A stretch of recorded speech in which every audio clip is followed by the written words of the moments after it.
Alright, hell yeah. So in this video we're talking about weight and efficiency. Now this is a fiberglass paddle. This is the Warner Big Stick. But guess what? I chopped it down to look like a Carlisle paddle. So I'm bummed out because I kind of lost that GoPro footage of me cutting it.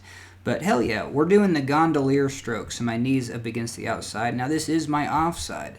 And now I'm actually impressed. You know what I mean? The second I actually put this blade in the water, I was just like, hell yeah. So this is for my taste, this is going to be the best of both worlds. Hell yeah. Alright, in this video we modify a Warner guide stick. I have an old one, and it definitely is a lot lighter than these newer guide sticks. These come in at 32.5. Mine comes in at 26, and that's kind of surprising because I also have this Warner Bandit, which also comes in at 26. So for a fiberglass paddle, that's going to be some of the lowest weight paddles. You can knock off 2 ounces if you get this carbon one. And I definitely recommend throwing a fiberglass paddle in your R1 wheelhouse just because you can get way more speed and way more dialed. Now, this is the Carlisle Outfitter. This is the heaviest duty standard Carlisle paddle. This is the standard one. This comes in on mine. What's the weight on it? I think it's like 35 ounces for the 60 inch, so it's definitely heavier. You know what I mean? Even compared to the NRS Ringmaster, this is their fiberglass paddle. You know what I mean? Kind of heavy duty, and it's 35 ounces. So again, definitely the Warner Bandit is going to be kind of the lightest paddle, and I definitely recommend having a lightweight paddle. Now, this blade is a little bit tricky to get used to. The other one on the market is the Sawyer Carbon Pro. Alright, hell yeah. And then in this video, I kind of just mix up the word bandit. So the one that we're using is a modified Warner guide stick. And I say Warner Bandit quite a bit, but I mean this one that we did modify. And check it out, we modified it and made it the same profile as the Carlisle. So let's dive into this video. Alright, hell yeah. So now we're going to do our strong side, and we're going to power this one out. And so the first fiberglass paddle that I've used, hell yeah, look at that speed, was the Warner Bandit. Now, it did feather on me in the water. It took a while to get used to, but now it doesn't do it. So, you know what I mean? Kind of user error on me. Alright, we're going to watch all these fast clips because I want to talk about fiberglass paddles. Like, if you haven't R1'd with a fiberglass paddle, I didn't think I ever wanted to because you lose control, that's for sure. Your first fiberglass paddle, especially if you've used Carlisle sticks. I felt it was hard to even catch a pry, you know, to feel my pry was dialed or strong. I felt like the blade was feathering on me. Blade placement was difficult. Where the Carlisle does have its place because it feels like it's throwing a brick into the water and it's heavy. And all those things are a benefit, you know, sometimes. The big benefits of just the normal Carlisle paddle, sometimes you can find it from 20 bucks, you know what I mean, used or at thrift stores. If you drop them in a Class 5 Rapid, just let it go. You can have 2 hands free to do your own self-rescue and then just grab another paddle. You know what I mean? How many times are you going to swim a Class 5, you know? Every time you go out, how many times are you actually going to swim? So now we're going to do some backwards paddling with this.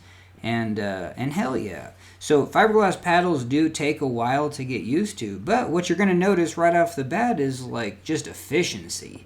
And so there is a learning curve, and I didn't think I would ever get over that learning curve. But like everything, you know what I mean, once you get used to it, just keep going for it. And now at the surf wave, if there's a wave that's kind of difficult to catch, I'm using fiberglass paddles all the time. Now I definitely have to you know, swim after my paddle, make sure I hold on to it. Fiberglass paddles are definitely expensive. So this one is coming in at 57 inches. So people asked me like, hey, is a shorter paddle stroke or a shorter paddle better, worse? I would say this is perfect. I don't know. Like, I've never tried any shorter. Obviously, with the Carlisle, I definitely like the 60. I like to get the paddle blade back there.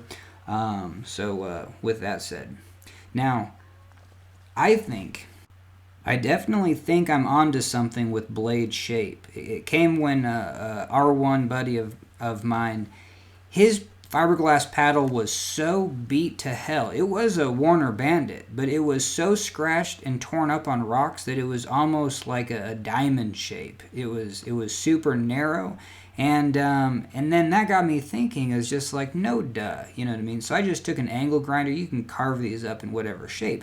Now you got to be cautious about, you know what I mean? Because if you cut off too much, you know what I mean, you're definitely going to ruin the feel of your paddle.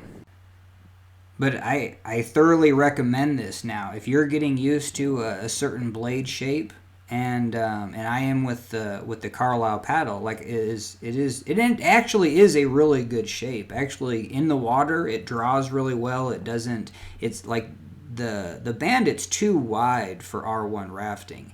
You know what I mean? You want something that slices through, has a powerful pry.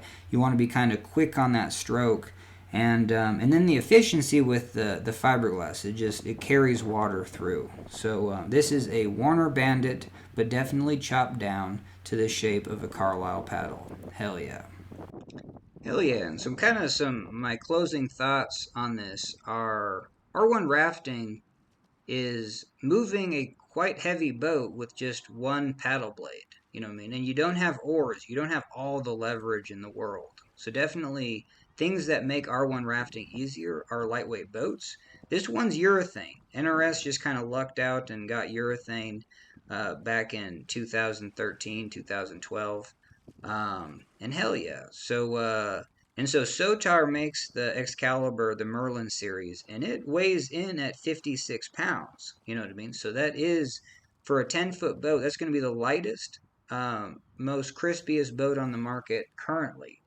You know what I mean? So, and that definitely adds up. And then the other aspect that I've known is boat shape. Now, R1 rafting is just something where it's just niche, where you you you don't have a new raft every year.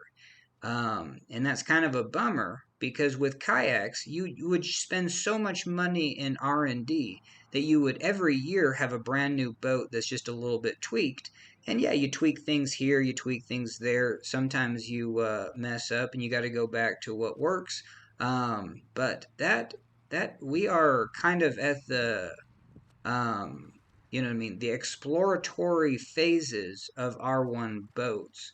And so I just want to kind of keep that in mind for me and boat manufacturers. I don't know. You know what I mean? The market is so tiny.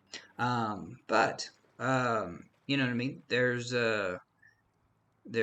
definitely a need for making the sport do like just identical to kayaking. There's no reason you shouldn't be able to do everything that you want to do in a kayak in an R1 raft. And you know what I mean? A decade ago you'd be like, no way. You know what I mean? But everything is making its match, and some of this stuff is actually just as easy or easier in an R1 raft than a kayak.